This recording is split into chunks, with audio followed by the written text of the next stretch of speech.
Hey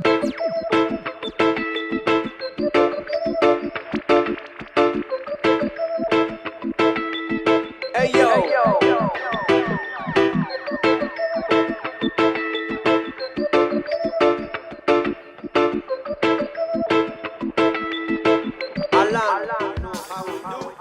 I love to create. What I love most about music is that it's more than merely notes. It's the one carrier of emotion. And back in the days when I started producing, getting into knowing how to build a sound, acquire a pad, it was much harder. Today you just pop open a folder and draw whatever you need and combine and stack, and it's incredible. But back in these days it was hard. You had to patch every signal. Most of the time I ran out of patch cables and these tiny displays on all the digital synthesizers, and yeah, it was fun though. It was a lot of fun. But it was a lot of hard work too, and it kind of hurts a little having walked all these miles for literally nothing. Because today you just pull up your computer and you press a button and you go. And that was the thought people had when it came to digitalized instruments and sequencings and computers and things. I don't think it's easier these days. I think it's harder. Because when you build a sound from scratch, you can decide at any moment you want to change something, you want to add something or subtract something. And these days you have millions of terabytes of sampled sounds all programmed nicely, smoothed out, compressed with delay and verb effects. It's all there, it's just a click. Unlike most of the other genres, I think that reggae has not evolved or developed in any way, and that's the thing I like about it. Same as in the classic compositions, we have Mozart or Haydn or Bach. It's just there. It's got its basic rule sets, and these rules never change, which makes it pretty easy to keep going on for decades, centuries even. Hip-hop, raga, dancehall, jungle, dubstep, it's all stuff that actually in my opinion, originated from the reggae scene. And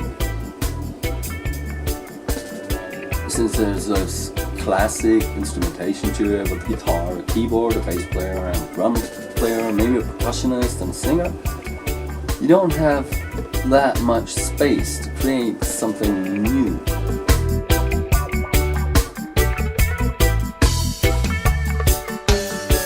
I'd say that hip-hop and dancehall and all these, they didn't really develop from music that was there before, but rather from the technology that wasn't there before. For instance, hip-hop is purely based on sampling technique in its roots. So you won't find a grand hip-hop act with major instrumentalists. You just won't find that. Technology of today gives you loads of opportunities to bend it, knot it, split it, remix it, redo it all over. It's easy. Back in those days, you had to draw patch cables and program your synthesizers on these tiny displays, and you just had 4 buttons: up button, down button, left and right button, and the tiny display. And what did we make of it? A whole lot.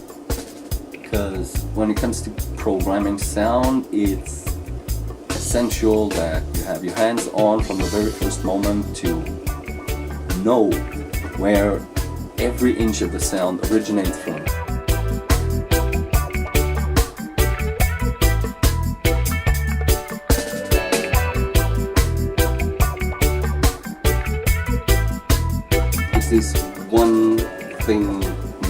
because like no other, it is the carrier of emotion. And what I love about it, about the creation and the process, is that at any given moment I can create, recreate, modify this emotion. Just like when I hear music, it instantly gives me an emotion that says, yeah, I want to listen to this, I want to sit down, listen on my headphones, really intense. Or if I'm at the club, I want to go bounce. Or sometimes it's overwhelming, sometimes it's tiring, but in most of the cases it's surprising, because music can tell you the things about yourself that nobody else can, and that you won't find in any book or a collection of knowledge about how our minds and hearts work together.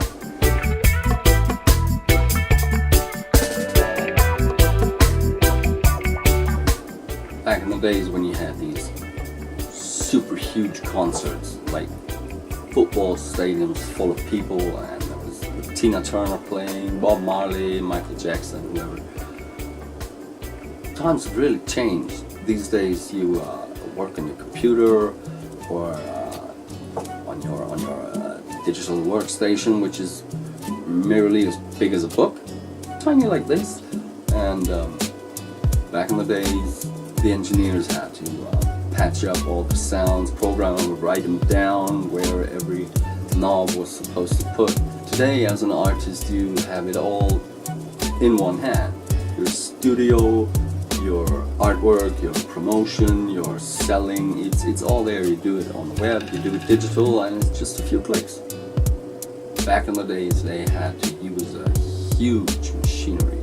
There were dozens of people working behind the scenes for the costumes, for the show, for all the studio works, the recording, the mixing, and it was all much more of an effort to get simple things done. There were a few engineers who found sort of a shortcut around that, but when the digital age kicked in the music production scene, it was everybody went mad.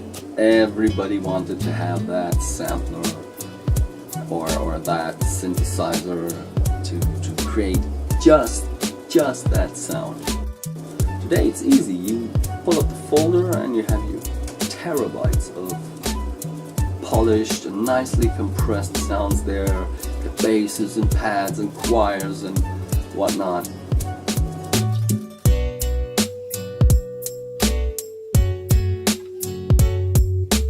But that doesn't change that the actual content of the music, which transports the emotion, is easier to create. The thinking has changed, though the concept has not, which is why now we are confronted with a whole lot of, I'm sorry guys, a whole lot of shitty music. It's just click, click, click, sell.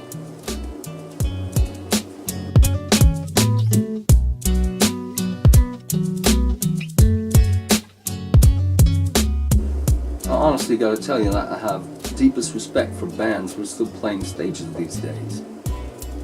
Because competing with all these DJs and dance acts and whatever there is who are just putting up their digital tape or playback sequencer,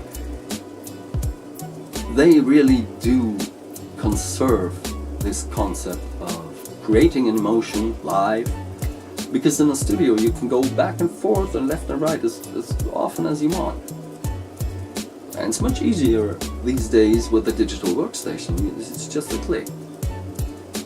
But getting up on a stage and playing and really getting the people to feel, to join this feeling and to share it, to spread it, that I find pretty fucking amazing.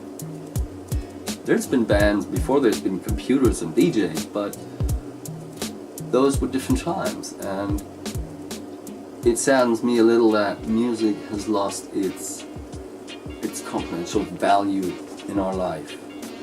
Because everybody is listening to music these days. When I get on a bus or just go out on the street, only every 5th or 10th person I see does not have their earphones in. And they don't even seem to really listen. They merely consume it. And that's a sad thing, because those who are still doing the art with some of the real good bands, even with own handcrafted instruments, they really keep that spirit, conserve that transportation of emotion. And that's what we're lacking these days.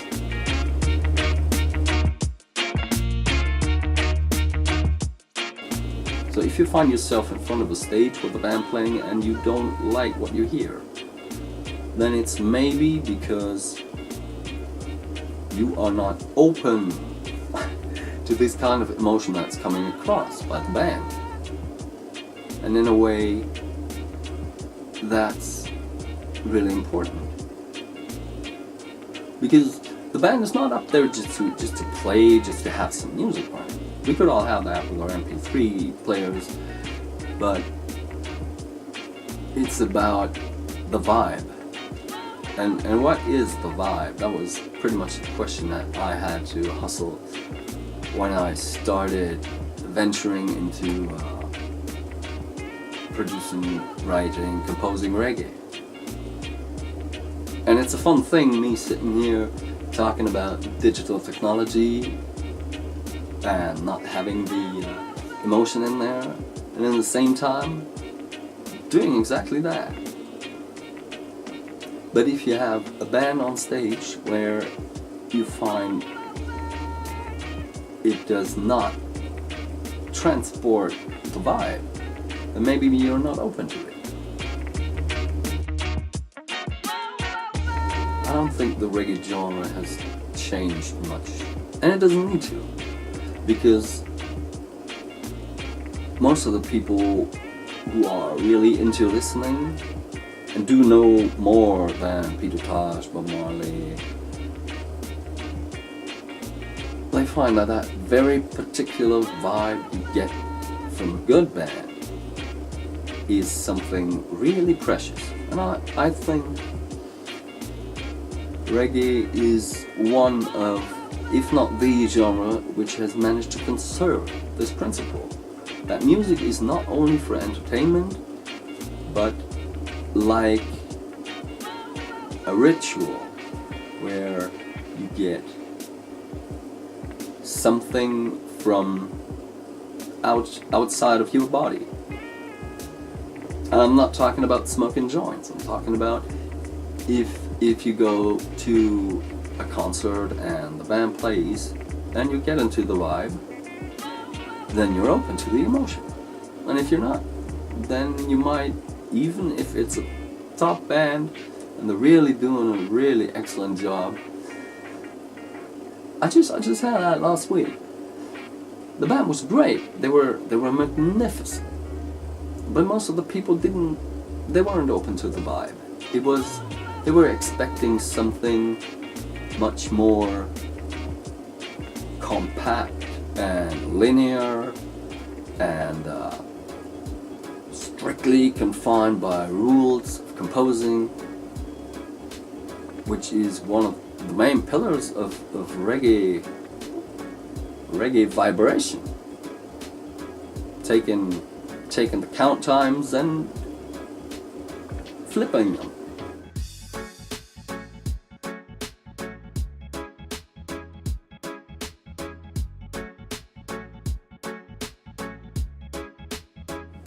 There was a time when I couldn't stand reggae music. I couldn't stand it. The happiness, the liveliness, and it was a time when I actually was open to the vibe, but not willing to accept it. Looking back, I think it has cost me about 1.5 decades of producing and composing experience, because if I had opened up to what I heard, just give way to the emotion, I would have realized much sooner that it's such a powerful and such a wonderful thing. It makes you smile. It makes me smile. It makes me happy listening to it, especially if it's a good band.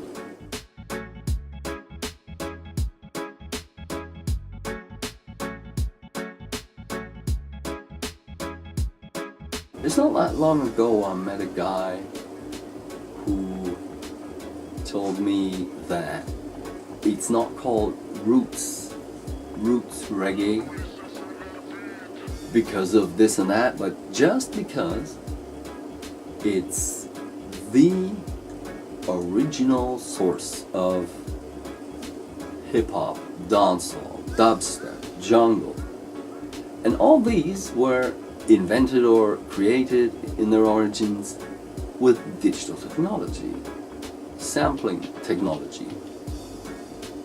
And as the technology developed, the music developed. If I go to a record store today and tell the guy, you just bring me 100 random records, I'm pretty sure I might find one, maybe two productions that are filled with that spirit and that even have the capacity to transport an emotion.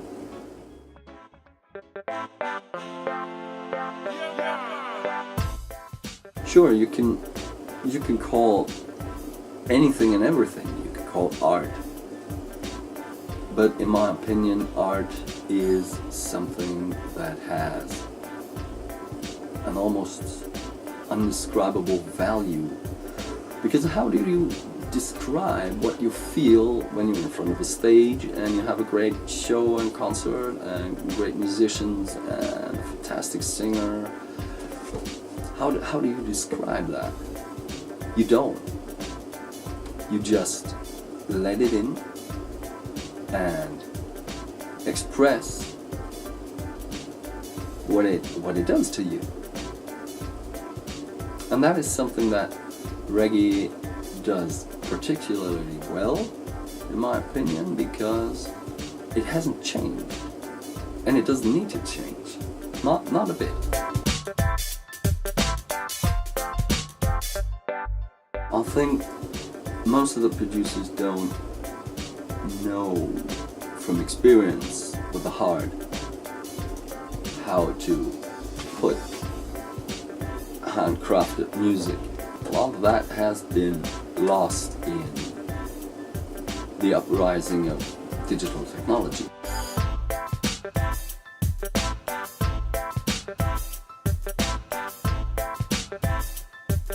I can't really remember where it all started, but I think it started with Sheldon, and it was so refreshing to meet this fine, exquisite singer, unique voice and expression, and it was so much fun and so very satisfying working with someone still so young but such a lot of deep experience. And the way it happened was kind of telling me that it was a path not just to walk 2 or 3 steps on. Like for instance in hip hop, I've never spent much time with hip hop. I've always told my friends I'm not hip hop, no. But neither would I tell them today that I'm reggae, because I'm not. I'm just curious. I'm just curious where a production ends from that moment on, where it hits, where you get the idea of this and that to put the guitar, or hey, why not put this and that arrangement, that order and fashion. When I was a kid, my parents pushed me into piano lessons, but I never really understood that all these hours of practice every day, you had these note sheets with just a few notes on them or a few chords, simple things. But I never understood how that would lead to the intense emotions that I love to feel when I hear music. And today I do feel when I get this idea, yeah, that's something I should try. This method, this sound, this setup, this compositional elements. So I gave it up.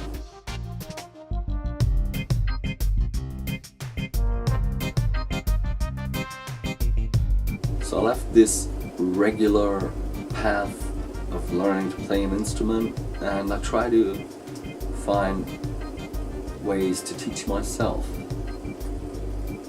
And my first decision, as soon as I came to realize that I want to teach myself, because sitting there playing these chords over and over for hours, that wouldn't bring me nowhere. So I decided to go and find people who instantly trigger these emotions when they play or sing. And I started analyzing and wondering how do they do that, and what is this kind of song, how do they make that? So when I was 14, I got my first synthesizer, and I was in heaven. It was an Ensoniq SQH, a digital one. It didn't have any X-Pol filters or it had a tiny display and 4 buttons, and it even had a small sequencer. So I started producing my first tracks on that. And over the years, the equipment grew, a big mixing console, whatever it needed. But then, pretty soon, all that was superfluous, because you don't need a huge mixing console anymore. What you need is to know and to feel what it's supposed to sound like.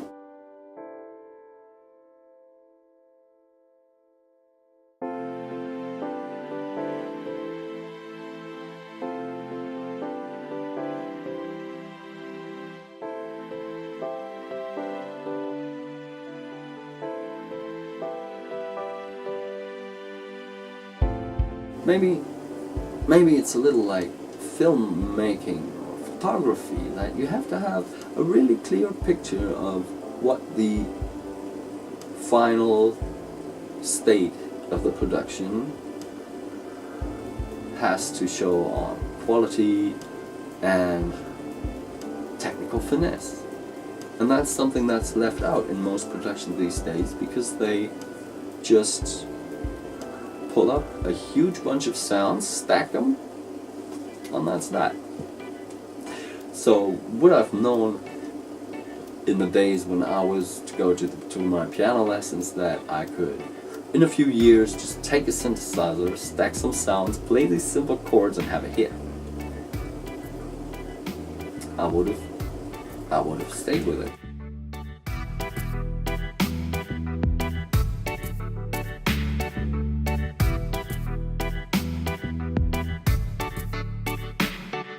I think discipline is important, because as a musician, you don't aim for discipline, you aim for virtuosity, and that is something that comes from in between the rules that you have in harmonics. And there's been only very few people able to find these tiny spaces in between and create a unique sound with exactly those tiny elements. So what fell through the cracks of classic compositions was basically what today's music productions essentially made of.